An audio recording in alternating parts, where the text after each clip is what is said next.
ꯑꯍꯥꯟꯕꯃꯛꯇꯗ ꯉꯁꯤꯒꯤ ꯑꯩꯈꯣꯏꯅ ꯌꯥꯝꯅ ꯄꯨꯛꯅꯤꯡꯗ ꯊꯨꯛ ꯂꯥꯎꯕ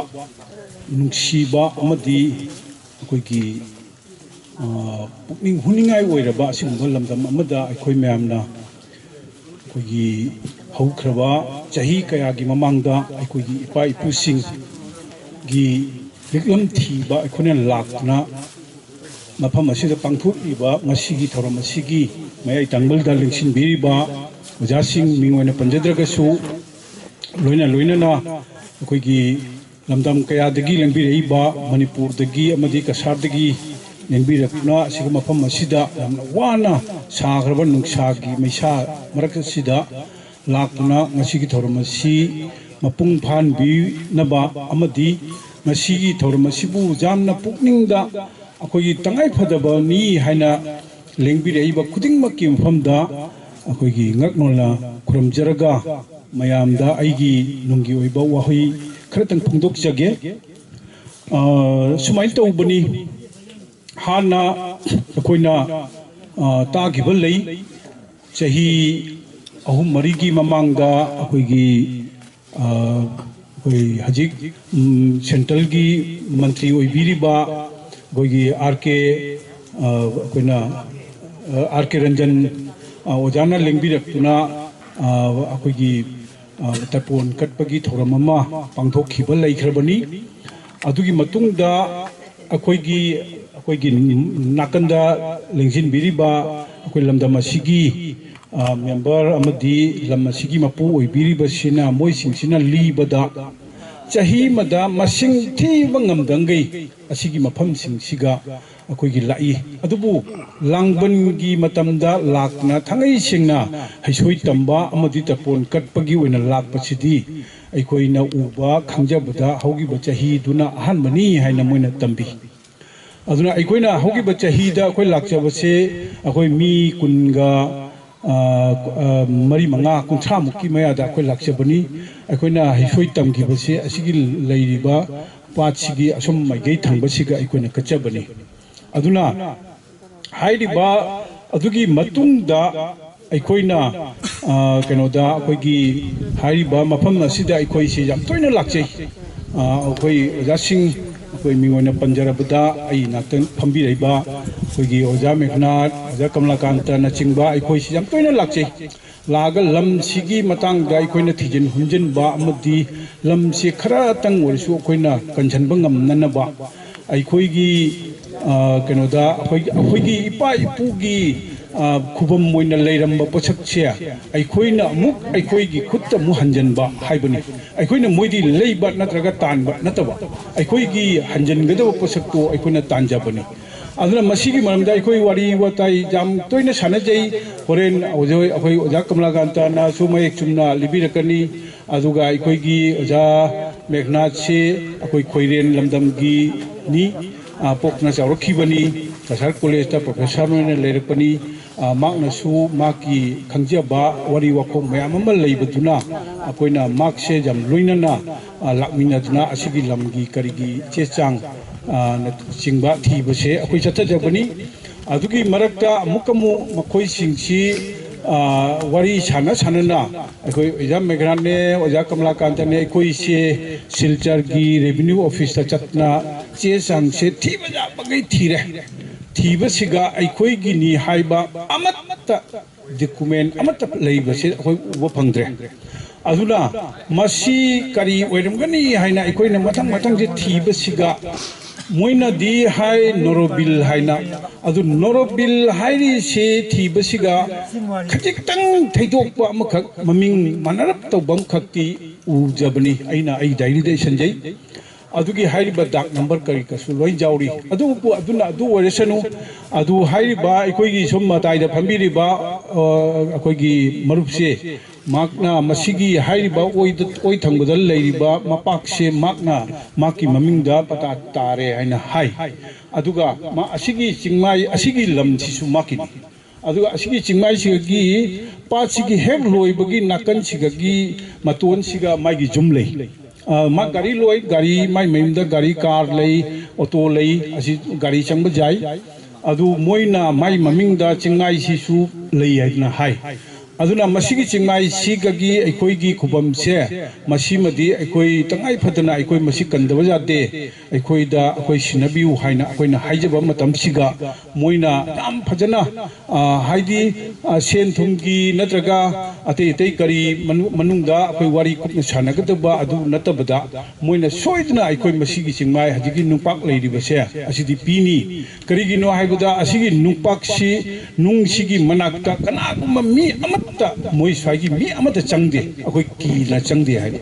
akoi di ngasi la iba singke akoi di nanna paidna tawi adu moi kala guma matana ngasi bo sokte moi ki na ningthau gi kubam ni masi kari gumba ma akoi na pairoga kari gumba langja bama kari gumba dasa langgal ma tarak jai haina adu thina moina jamne kai hangoina akoi gi respect tawi ba haitare akoi gi mafam se aduna asigi se noi gi ahalman gi haugi ba ningthau gi adugumba kubam se masidi soidna noida akoi na soini sinani haibagi wafam ma ajab ma moina bibi adugi matungda mathang wari sanabani aduna ngarang aidi yaujau de ngasi nini humni gi mamangda koi oja megnat hoi akoi bikas hoi kenoda keno oja kamla kanta hoi tawraga wari sanadna adugi wase phana jamna manungda changchalle haiba tare aduna masiga aikoina masigi lamdam siga aikoina lam phangba natraga aikoigi ipa ipugi khubam ma loba haibasya aikoida jam luba posak amana aikoina phangri ngai gi mamangda aikoi karigumba aikoigi iranni ka haidna jam kanna mukpagi mongda tawdabana phei haina khanjei aduna aikoina masi akoi khutta chanmama adi tangai phadabam leire adugi matungda makoida akoina hairi se makoi se leiri base moi gari leiramne hairi se haji gari mu changja gidre handaki sing chaubudagi aduna aikoina moida hairi se asigi lam paat se mate ama pibiu pukri khara chaurap to pukri gi mongda pibiu aduga masigi pukri sigi mapasiga nungpak leiriba chingmai sima koi biga ahum khangde kari mari khangge asima pibiro akoi masina aikoi mayam dagi pisa lupa khaiba khangde sarkar dagi tanba khangde aduga aikoi community hall gumba ma aduga akoigi ningthaugi mitam achauba ma khinba adai kari gumba jaragana akoigi keno guest house gumba macha masaba haina adugumbagi plan je tawbani aduna akoi wari sanaba matam siga makoida mabung penana ba haidna asina karigumba sabagi ajaba noina hek pibada adu akoida lamse pibiba targadi ihan hanbada akoi asam sarkar da yam kanna haijaraga lambi se gari changba janan bai hana asi asam sarkar da semange adugi tamakta daita akoi lojage haidna moida akoina dubain tawna themi aduna masi gari changba sisu jadragadi tangai phadabama lei karigino haibada aikoina karigumba akoi lamse phangaba matungda community hall ma karima sabari se masiga aikoigi madugi material singge pusanbadasu gari jaudragadi akoi head kering tawbuto madu jam costly oigedaba pot amsu lei and gari chandragadi phau agano su khutong chab sul leite adugumba pot singke aikoina manungda akoi chathajari aduga loina aina haijaning ba mana aikoigi haugraba ipa ipu singi akoigi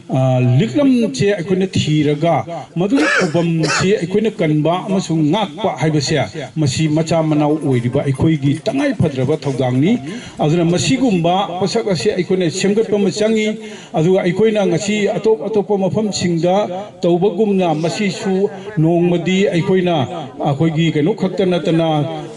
langban gi tha khakta natana atopa matamda kana gumbana aipa ipu singgi khubamdo jenge kuromge amtang khong tajage haibana chinbado madugumba changna naba leina bagi khudong chabado aikoina semaga aikoigi hariba ꯍꯧꯈꯤꯕ ꯑꯍꯜ ꯂꯃꯟꯁꯤꯡꯗꯨꯅ ꯃꯈꯣꯏꯒꯤ ꯊꯋꯥꯏꯅ ꯄꯦꯟꯕꯤꯕ ꯃꯆꯥ ꯃꯁꯨꯁꯤꯡꯅ ꯄꯦꯟꯕꯤꯕ ꯑꯣꯏꯅꯕ ꯂꯝꯕꯤꯗꯣ ꯑꯩꯈꯣꯏꯅ ꯌꯥꯠꯐꯝ ꯊꯣꯛꯏ ꯍꯥꯏꯕꯁꯤꯃ ꯀꯩꯅꯣ ꯇꯧꯔꯤ ꯑꯗꯨ ꯌꯥꯝ ꯅꯨꯡꯉꯥꯏꯕ ꯑꯃꯅ ꯑꯩ ꯉꯁꯥꯏ ꯄꯟꯖꯈꯤꯕ ꯍꯧꯈꯤꯕ ꯆꯍꯤꯗ ꯑꯩꯈꯣꯏꯅ ꯂꯥꯡꯕꯟꯒꯤ ꯑꯂꯣꯏꯕ ꯅꯨꯃꯤꯠ ꯊꯥꯒꯤ ꯑꯂꯣꯏꯕ ꯅꯨꯃꯤꯠꯁꯦ ꯃꯁꯤꯒ ꯑꯩꯈꯣꯏꯅ ꯇꯝꯈꯤꯕꯗꯣ ꯃꯤ 30 ꯐꯥꯗꯦ ꯑꯗꯨꯕꯨ ꯉꯁꯤꯗꯤ ꯑꯁꯨꯛ ꯌꯥꯝꯕ ꯃꯤ ꯇꯤꯜꯂꯩꯁꯦ ꯃꯁꯤꯅ ꯇꯥꯛꯄꯗꯤ ꯃꯊꯪꯒꯤ ꯆꯍꯤꯗꯗꯤ ꯑꯃꯨꯛ ꯍꯦꯟꯅ ꯌꯥꯝꯅ ꯇꯧꯕꯒꯤ ꯈꯨꯗꯣꯡꯆꯥꯕ ꯑꯃ ꯂꯥꯛꯀꯅꯤ ꯑꯗꯨꯒ ꯑꯩꯈꯣꯏꯒꯤ ꯇꯣꯉꯥꯟ ꯇꯣꯉꯥꯟꯕ ꯂꯨꯞꯁꯤꯡ ꯃꯌꯥꯝ ꯑꯃ ꯀꯅꯥꯒꯨꯝꯕꯅ ꯋꯥꯔꯧꯕꯒꯤ ꯋꯥ कछु खजी खजी लई है ताजई मोइद खंगलमदे ताहलमदे हाइबा मधु वारोब तौबीनु करिगिनो हाइबदा अखोइना याम लिकना लिमिटेड ओइना अखोइना तौजगिबनी मरमदी अखोइ ngasiगिसे चाकि थौरममसु अखोइ सिनजबा अदुना मसी मफमसिगा अखोइ नहान हप्ता मु ममांगदसु अखोइ लाक्चरमे अदुगा मसिगा चाक थोंब तारगदी कोलिकना काइदे पुरकबा आदि इसिंग माइसिंगना कदाइदिगी लौबा असिगी उरिबा इसिंग सिंगसे थकबा जाबा इसिंग अमता जाउदे मरमदी असिगी जुमसिगा पेक थन्ना अखोइगी ngaगी मचिनजाक लेबनी अदुना ngaगी मचिनजाक सिंगसे थादरिबा इसिंगदो थकबा जादो अमता नते हक्चांग दे सोकदोबा अदुगुम्बा पोसंगनी अदुना मसिगा चाक थोंबा तादे अखोइ चाक थोंनबा इसिंगसु बेरेलदा हापगा पुरकपा ताबा अदुगुम्बा खुदोंग चादबा लेबनीना ngasiगी अखोइगी चाकलेनसे अखोइगी बेनागंदीदा थोंगिबनी हजिकसु थोंगिबनी लंबीदा लेरमबसु जाय अदुना मदु पुरकतोइनी अदुना मदुगी अवाबगी अखोइ चेखेंगदो मधु अखोइना थेंगदनबा हाइदना अखोइना मीसे खतंग लिमिटेड ओइना तौसी हाइना सिंजरुबनी मयामना दुगी तमक्ता ngapiगनी अदुगा लुपसिंगना करिगुम्बा मथंगदा करिगुम्बा मथंग चाहिदा तोंगान तोंगानबा सिंगना करिगुम्बा तौबिनिंगबा लेरगदी तोंगान तोंगानबा ग्रुप ओइना अखोइगी माइ माइगी सिनबा लांबा तौरगा अखोइ नुमितसिगा कनो अखोइगी प्रोग्राम पांथोकपदा कछु थोदोकपा अखोइ मसक थिनिंगाय ओइबा लेते अखोइ थोइने हेना फजनी अदु मियामनसु यामना थागतपा अमा ओइनी अदुगा अखोइगी कनोदा हाइरिबा पोसकसे मसिगा अखोइना अइना हाइजनिंगबमना अखोइ मेटेददी अखोइगी कनोदा अखोइदा लुपसे तोंगान तोंगानबा मयाम अमा लेखरे अदुगा लाइनिंग लाइसोनगिसु तोंगान तोंगानबसु अखोइदा लेतब नते अदुना हाइरिबसिगा अखोइना अहलमनगी असिगुम्बा लिलम थीबा मखोइगी खुबम नाकपा अदु मोइगी हाइसोइ तंबा हाइबसे मसिदा अखोइ अइना लाइनिंग अदुगी लाइनिंगी मिनी अइना अदुगुम्बगी मिनी हाइबा थीदना मसिगी निमिसिदी तंगाइ फदना इपा इपुगिनी हाइबा थौरम वाखलोनसे पुरगा अखोइ पुनमकना मसि जाम फजब मोंगदा पुखतनबा होनमिनसी हाइबा वाहि खरसे थमजरगा अइ मतंग सि तेंजन